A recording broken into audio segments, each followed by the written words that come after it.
Hello students, मैं हूं professor M L. Sahni और सेकंड लेक्चर्स में आज हम कर रहे हैं वही चैप्टर ऑसिलेशन एट बेस। तो जैसे कि मैंने ऑसिलेशन के बारे में आपको थोड़ा नॉलेज दिया और हमने फर्स्ट लेक्चर्स में ये भी किया था कि किस ढंग से ऑसिलेशन जो मोशन है वो सिंपल हार्मोनिक मोशन होता है। और इसके लिए आपको एक एग्जांपल भी दिया था सिंपल पेंडुलम का, क्योंकि सिंपल पेंडुलम जो है, जैसे मैंने आपको थोड़ा प्रीवियस लेक्चर्स अगर मेरा देखें तो उसमें मैंने बताया था कि ये एक सिंपल पेंडुलम बॉब थ्रेड के एक एंड में इसको हम सस्पेंड करते हैं, ठीक है। और ये थ्रेड ऐसे होना चाहिए जिसका मास लेस हो, यानी कि इसका मास हम कंसीडर नहीं करेंगे, और इनएक्सटेंसिबल भी हो, यानी कि जब हमने यहाँ पे इसके एक एंड में सिंपल बॉब यानी कि मेटल का बॉब यहाँ पे अटैच कर दिया तो ये जो थ्रेड है, मतलब जिसके नीचे इसको अटैच किया है, ये जो है एक्सटेंशन नहीं होनी चाहिए इसकी, यानी कि लंबाई इसकी बढ़नी नहीं चाहिए, तो इनएक्सटेंसिबल होना चाहिए। तो मैंने आपको कहा था कि हमने क्या किया, सिंपल पेंडुलम बॉब को एक रिजिड स्पोर्ट में यहाँ पे सस्पेंड किया था। रिजिड स्पोर्ट, ये है रिजिड स्पोर्ट फिक्स्ड।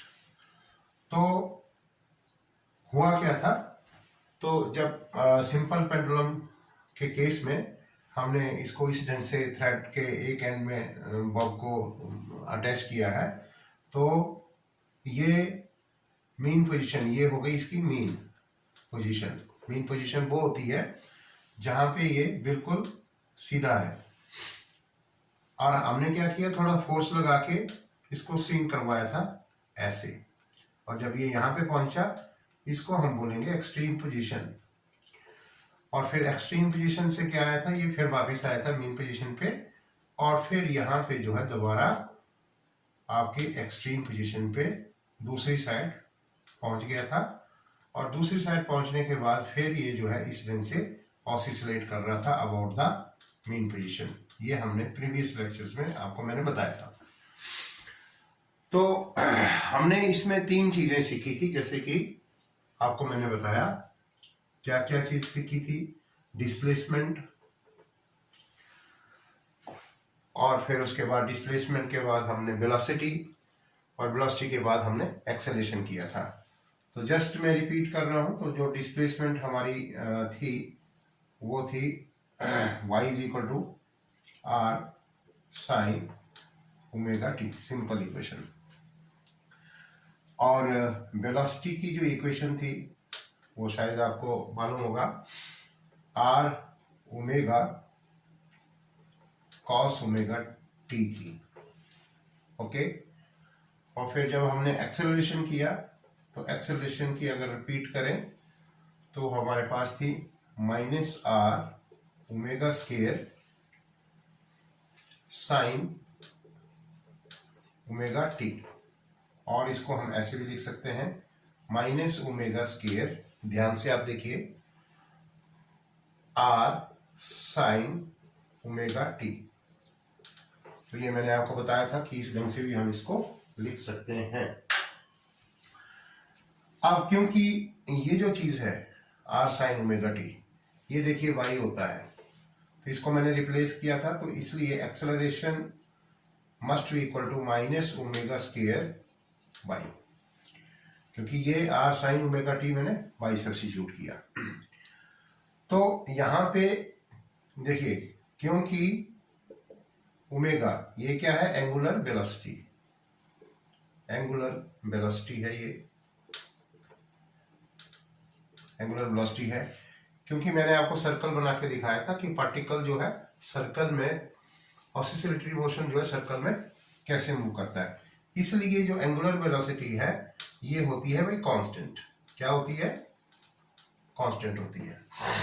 तो इस करके जब ये ओमेगा कांस्टेंट होगा तो A is directly proportional to किसके आ गया, Y, ये मैंने बताया था। यानी कि जब एक्सेलरेशन प्रोपोर्शनल होता है डिस्प्लेसमेंट के, उस टाइप के मोशन को, ऑसिलेटरी मोशन को हम क्या बोलेंगे? Simple harmonic motion. ये आप याद रखिए। और नेगेटिव साइन का मैंने पहले भी आपको बताया था, negative sign only indicate acceleration और displacement, they are just opposite to each other. यानी कि दूसरे शब्दों में अगर मैं कहूं कि जब डिस्प्लेसमेंट बढ़ रही है, मीन से एक्सट्रीम की तरफ बढ़ रही है, तो एक्सेलरेशन कम हो रहा है। और जब मतलब जो डिस्प्लेसमेंट कम होगी तो यानी कि एक्सट्रीम से मीन पोजीशन की तरफ आएगा, कम तब होगी तो फिर एक्सेलरेशन बढ़ जाएगा।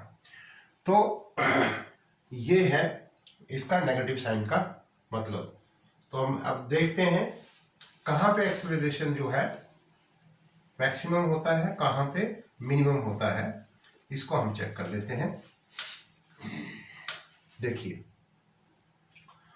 तो acceleration is equal to minus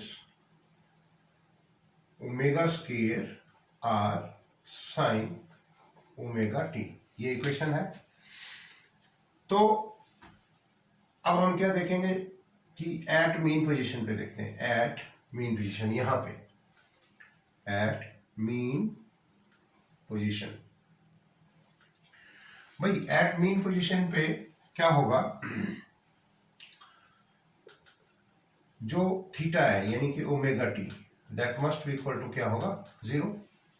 mean position पे तो एंगल नहीं होगा, तो इस करके एक्सेलरेशन भी आपका क्या होगा? माइनस ओमेगा स्क्वायर आर, तो साइन ओमेगा टी को 0 पुट कर लो यहाँ पे, तो साइन 0 क्या हो गया? 0। तो एक्सेलरेशन क्या हो गया मीन पोजीशन पे? 0, मतलब 0 एक्सेलरेशन मीन पोजीशन पे होगा। जबकि वेलोसिटी हमने देखा था मीन पोजीशन पे क्या थी? मैक्सिमम। अब हम देखते हैं यहाँ पे eight extreme position. Extreme position कौन सी हो गई? मीन से यहाँ पे और यहाँ दो है, इस साइड ये है, दूसरी साइड ये है। तो जब एक्सट्रीम पोजीशन पे, मीन पोजीशन से एक्सट्रीम पोजीशन पे बॉब जाता है, तो उस वक्त हमारे पास जो थीटा है that must be equal to 90 degree पे हो गया। तो एक्सेलरेशन जो हमारे पास आ गया वो माइनस ओमेगा स्क्वायर, वो आर हो गया। लेकिन एक और चीज, जब थीटा 90 डिग्री होगा तो ओमेगा टी भी 90 डिग्री होगा, और आर जो है वो किसके इक्वल होगा? बाई के इक्वल। ये भी आपको बताया था मैंने कि आर रेडियस जो है डिस्प्लेसमेंट बराबर होगी, मतलब इस वाले केस में। तो इस करके अब हम क्या करेंगे कि a is equal to minus omega square, r क्या रिप्लेस हो गया? बाई, ठीक है। और ओमेगा कांस्टेंट है, इस करके a is directly proportional to minus y, which is simple harmonic motion. तो कहने का मतलब ये हुआ कि एक्सट्रीम पोजीशन पे एक्सेलरेशन क्या आ गया? मैक्सिमम आ गया, और मैक्सिमम की जो वैल्यू है इसकी कितनी हो गई भाई? ओमेगा स्क्वायर y, क्योंकि नेगेटिव साइन तो इग्नोर करेंगे। तो आप ये देखो एक्सट्रीम पोजीशन पे एक्सेलरेशन मैक्सिमम, यहाँ पे 0। तो इस ढंग से एक्सेलरेशन का भी हमारे पास डिस्कशन हो गया। अब हम निकालते हैं टाइम पीरियड। ध्यान से देखिए, मतलब ऑसिलेटरी मोशन में टाइम पीरियड क्या होगा इस केस में? तो time period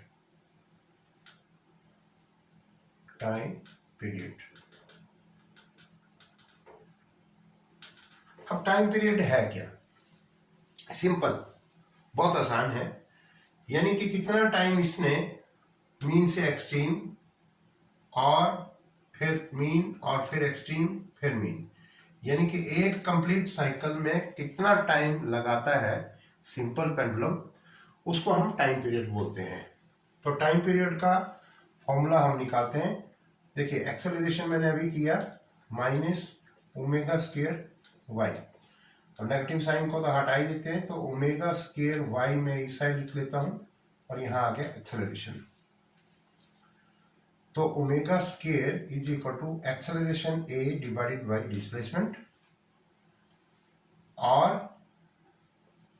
omega is equal to under the root A acceleration divided by displacement. Omega आपको मालूम है, प्रीवियस मतलब क्लास में भी या मतलब आपने पढ़ा है, ओमेगा होता है वही 2 pi upon T, 2 pi upon T होता है। तो वो आ गया हमारे पास ए एक्सेलरेशन डिवाइडेड बाय डिस्प्लेसमेंट। अब मुझे टी निकालना है, तो टी मैं इसको उलट कर लेता हूँ, t over 2 pi must be equal to under the root, ये भी उलट हो जाएगा, क्या हो जाएगा, displacement by divided by a. और इस ढंग से हमारे पास टाइम पीरियड निकल गया 2 pi under the root displacement divided by acceleration. तो ये है ऑसिलेटरी मोशन का टाइम पीरियड का फार्मूला, यानी कि y is the displacement, a is the acceleration. Time period किसके ऊपर डिपेंड करता है, y और a के ऊपर। तो ठीक है, तो आपको बहुत आसान तरीके से मैंने बताया कि किस ढंग से एक्सेलरेशन मैक्सिमम मिनिमम होता है और ऑसिलेटरी मोशन का टाइम पीरियड निकालना है तो कैसे आपको निकालना है। तो बहुत ही आसान है, स्टेप बाय स्टेप आपको मैं बता रहा हूं। अब हम थोड़ा एक एग्जांपल भी लेते हैं इसका, ऑसिलेशन मोशन का, जो कि आपको आना चाहिए, इंपॉर्टेंट है। तो मैं क्या करता हूं, एक स्प्रिंग का एग्जांपल लेते हैं। Oscillation of a mass attached, oscillation of a, यानी कि आप कह सकते हैं simple spring system, spring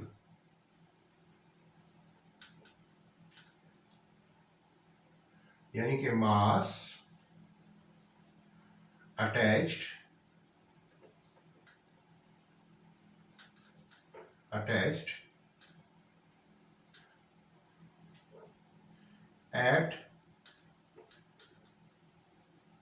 at end of spring।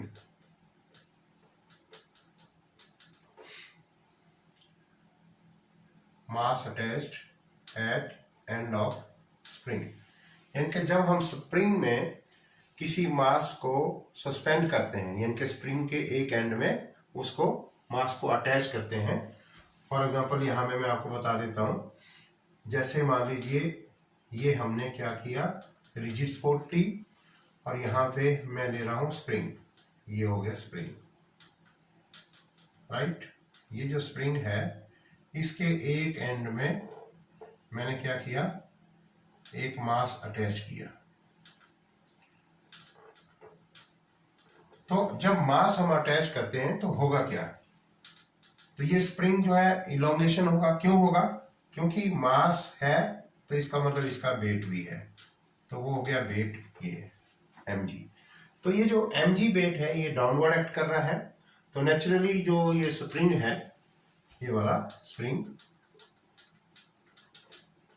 Spring क्या होगा, ये जो है इलोंगेशन होगी, यानी इसकी लेंथ बढ़ेगी। तो जब लेंथ बढ़ेगी तो ध्यान रखिए इस स्प्रिंग में एक और फोर्स जो है डेवलप होगी, और वो होगी F, ठीक है, और उसकी डायरेक्शन होगी अपोजिट टू द वेट। तो हम देखते हैं इसको समझते हुए।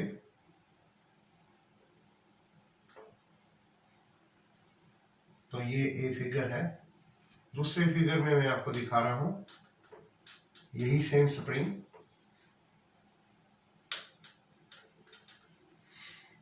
कि जब इस वेट ने स्प्रिंग की लेंथ को बढ़ा दिया तो ये थोड़ा सा इलोंगेशन हो गई, यानी कि बढ़ गया, स्प्रिंग जो है थोड़ा सा बढ़ गया। ये जब बढ़ गया तो यहाँ पे ये वेट हो गया m, मास यहाँ पे m हो गया, वेट इसका mg हो गया। तो लेट अस, ये जो एक्सटेंशन हुई है इसमें, लेट अस से ये कितनी हुई भाई, l, तो l एक्सटेंशन इसकी हुई। इस वेट ने क्या किया, स्प्रिंग की लेंथ को बढ़ा दिया L। तो पहले ओरिजिनल में मान लीजिए इसकी लेंथ कोई L थी, कैपिटल L थी, तो अब इसकी एक्सटेंशन जो हुई वो L होगी। तो ये B में मैं फिगर में आपको दिखा रहा हूँ। इसके बाद क्या हुआ, थोड़ा सा और मैं थर्ड स्टेप भी लेता हूं। सिमिलरली यही जो स्प्रिंग है यहां तक जो है ये थोड़ा एली हुआ, लेकिन यहां पे सेम मास को थोड़ा और मैंने एक्सटेंड कर दिया, विच इज mg, और ये जो डिस्टेंस है ये x है यहां से, और ये जो है L थाई। तो टोटल जो इसकी लेंथ हो गई अब यहां से लेकर यहां तक, that must B L plus x. मतलब सिंपल, पहले मैंने इसकी लेंथ L दिखाई और मास एक एंड के स्प्रिंग के एंड में जो है M, और वेट इसका जो है mg। यहाँ दिखाया बी फिगर में मैंने दिखाया कि जब इस मास को हम जब मास जो है वेट की वजह से ये स्प्रिंग को क्या एक्सटेंशन हुई L, और सी वाले फिगर में मैंने दिखाया कि एक थोड़ी सी एक्सटेंशन जो है इस वेट की वजह से और दिखाई है x, तो टोटल एक्सटेंशन होगी L प्लस एक्स। अब क्योंकि जो स्प्रिंग है इसके एंड में हमने मास अटैच किया, तो क्या करेगा, ये ऊपर नीचे ऊपर होगा, पहले ये नीचे जाएगा वेट की वजह से, फिर क्या होगा, रिस्टोरिंग फोर्स की वजह से ये जो है ऊपर चला जाएगा। ठीक है, यहाँ पे रिस्टोरिंग फोर्स जो है क्या होगी, इसमें नहीं लगेगी रिस्टोरिंग फोर्स, इसमें लगेगी और फिर थोड़ी इसमें लगेगी। रिस्टोरिंग फोर्स क्या करेगा, इस वेट को ऊपर को खींचेगा ताकि ये ऊपर जाएगा। इस तरीके से ये ऊपर नीचे ये भी स्प्रिंग जो है ऑसिलेटरी मोशन एग्जीक्यूट करता है। अगर ये ऑसिलेटरी मोशन एग्जीक्यूट करेगा, परफॉर्म करेगा, तो इस ये क्या ये होगा, सिंपल हार्मोनिक मोशन होगा। तो सिंपल हार्मोनिक मोशन में हमें क्या निकालना है, फिर टाइम पीरियड। तो देखते हैं इसको किस ढंग से करते हैं।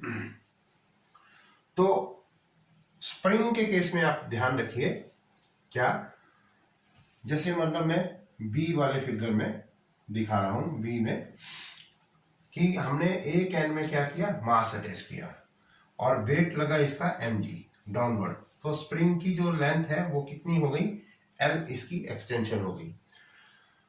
तो लेकिन लेंथ तो इसकी एक्सटेंड हो गई, तो मैंने आपको अभी बताया था कि इस स्प्रिंग के केस में हमेशा याद रखिए एक रिस्टोरिंग फोर्स जो है स्प्रिंग में लगेगी अपोजिट डायरेक्शन में। ठीक है, जैसे ही मतलब वेट नीचे और स्प्रिंग के अंदर रिस्टोरिंग फोर्स डेवलप होगी, वो होगी ऊपर को, ताकि इस स्प्रिंग को वो दोबारा से ऊपर ले आए। ठीक है, वेट फिर नीचे इस ढंग से ऑसिलेट करे। तो एक हमारे पास लॉ है, आपने पढ़ा होगा प्रीवियस चैप्टर में, हुक्स लॉ, बहुत इंपॉर्टेंट है हुक्स लॉ। हुक्स लॉ क्या कहता है, हुक्स लॉ सिंपली ये कहता है, according to the Hooke's law, जो इसमें रिस्टोरिंग फोर्स है, रिस्टोरिंग फोर्स हम बोलेंगे, ये जो F है restoring force, this must be is directly proportional to the extension. मतलब एक्सटेंशन कौन सी है, L, जितनी ज्यादा एक्सटेंशन होगी उतनी ज्यादा रिस्टोरिंग फोर्स बढ़ेगी, यानी कि प्रोपोर्शनल होती है। तो इस करके ये जो F है restoring force, this must be equal to -KL। भाई K क्या है, K एक स्प्रिंग कांस्टेंट है, where K is spring constant, spring constant बोलते हैं इसको, K को। ठीक है, तो स्प्रिंग कांस्टेंट है, तो इस करके जो रिस्टोरिंग फोर्स है F is equal to which is equal to -KL। Let it be first equation, इसको मैं फर्स्ट इक्वेशन मानता हूं। आल्सो ये जो रिस्टोरिंग फोर्स है देखिए ये अपोजिट डायरेक्शन में जा रही है, इसको कौन बैलेंस कर रहा है? mg। तो F is equal to minus mg होगा, यानी कि ये काउंटर किसको करेगी? वेट को। तो ये सेकंड इक्वेशन होगी, यानी कि रिस्टोरिंग फोर्स जो है अपोजिट डायरेक्शन में लग रही है स्प्रिंग में, तो जो वेट है वो डाउनवर्ड लग रहा है, तो ये दोनों आपस में इक्वल एंड अपोजिट होगी, इस करके ये F is equal to minus mg। तो फ्रॉम 1 and 2, फ्रॉम 1 and 2, तो ये mg must be equal to minus mg must be equal to minus kl हो गया, माइनस माइनस कैंसल, तो आपके पास जो रहा वो रह गया mg is equal to kl। Okay, तो ये mg और kl बराबर, लेट अस से दिस इज इक्वेशन नंबर 3। अब देखो, अब मैं जो फिगर सी है इसको लेता हूं,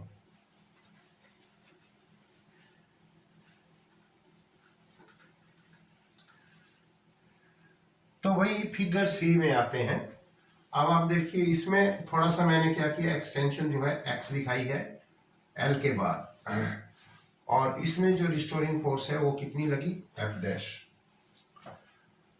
तो इन फिगर सी, तो रिस्टोरिंग फोर्स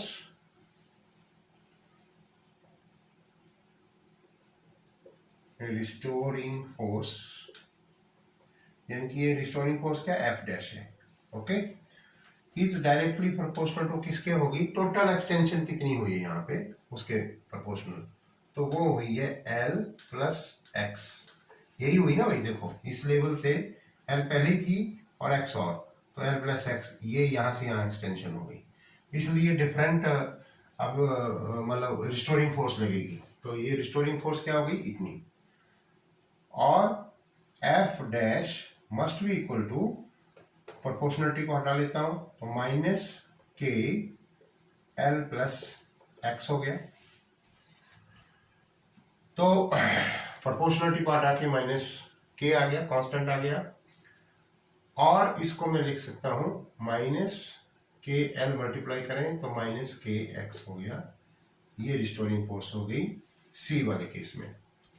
तो लेट अस से दिस इज इक्वेशन नंबर 4, हमारी फोर्थ इक्वेशन है। अब मुझे निकालनी है टोटल रिस्टोरिंग फोर्स। तो टोटल रिस्टोरिंग फोर्स यानी कि F must be equal to F dash minus F। इसमें से ये वाली रिस्टोरिंग फोर्स हम सब्ट्रैक्ट करेंगे, टोटल हमारे पास रिस्टोरिंग फोर्स आएगी। तो देखते हैं F is equal to F dash, तो ध्यान से करिएगा, F डैश हो गया माइनस के एल माइनस के एक्स माइनस F, और F हमारे पास क्या था? के एल ही था ना, पीछे मतलब जो है के एल था। तो जो है माइनस माइनस प्लस हो गया ना, ये देखिए यहाँ पे माइनस आएगा, और जो F है वो थी minus K L, minus minus plus, तो F must be equal to minus K L minus के X minus minus plus K L, तो के एल कैंसिल, तो restoring force is equal to आ गई माइनस के एक्स। अब देखिए यहाँ पे ये वाला जो k है ये कांस्टेंट है, तो F इज इक्वल टू किसके बराबर? प्रोपोर्शनल आ गया भाई, वो आ गया माइनस एक्स के। अब देखो, बट F किसके इक्वल होता है? By Newton second law, m a के। तो यहां में मैं एम ए सब्स्टिट्यूट करूंगा, तो m a is equal to minus के एक्स, ये हटा दीजिए, तो माइनस के एक्स, और ऐसे करने से एक्सेलरेशन यहाँ पे निकालेंगे minus k divided by m into x. अब ये चीज क्या है, ये कांस्टेंट है,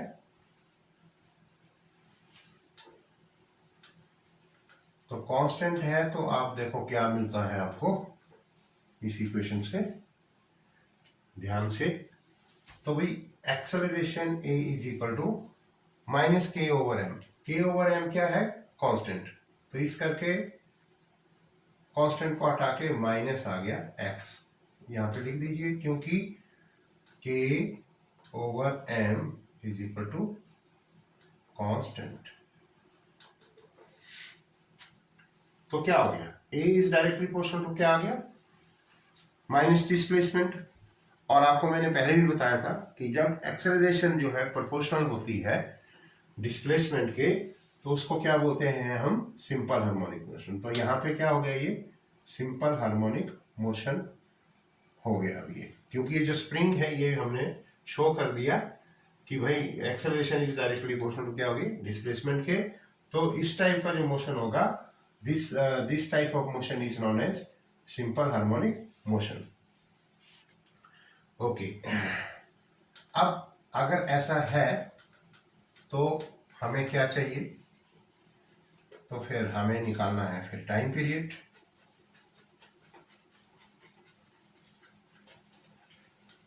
तो टाइम पीरियड निकालने का, तो मैंने आपको बताया था a is equal to minus k over m, okay,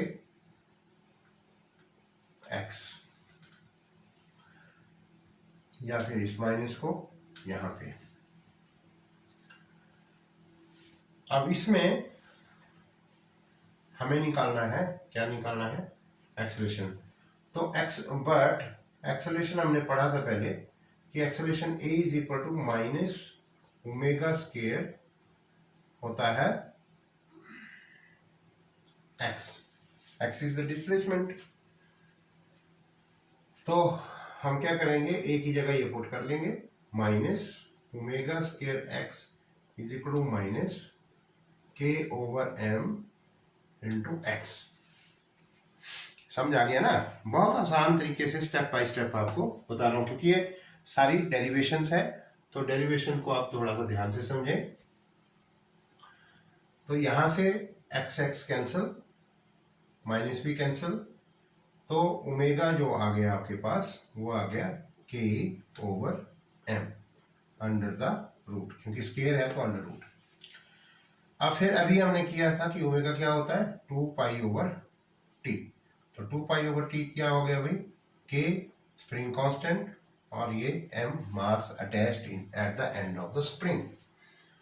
तो यहां से हम क्या करेंगे, टाइम पीरियड निकालेंगे। तो टाइम पीरियड निकालने के लिए फिर मैंने कहा आपको कि t डिवाइडेड बाई 2 पाई कर दीजिए, उलट, ये भी उलट हो जाएगा, तो under root m divided by k, और यहां से t time period must be equal to 2 pi under the root m upon k। ये हो गया टाइम पीरियड ऑफ स्प्रिंग के केस में, मतलब ऑसिलेटरी मोशन के लिए कितना टाइम पीरियड है।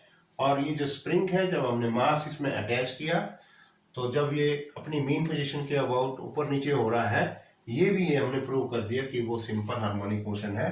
अगर जब सिंपल हार्मोनिक मोशन है तो उसका टाइम पीरियड क्या हो गया, तो time period must be equal to 2 pi m over k। What is m, mass of the body which is attached at the end of the spring, and k is spring constant। तो इस case में मतलब मास और spring constant के ऊपर depend करता है time period.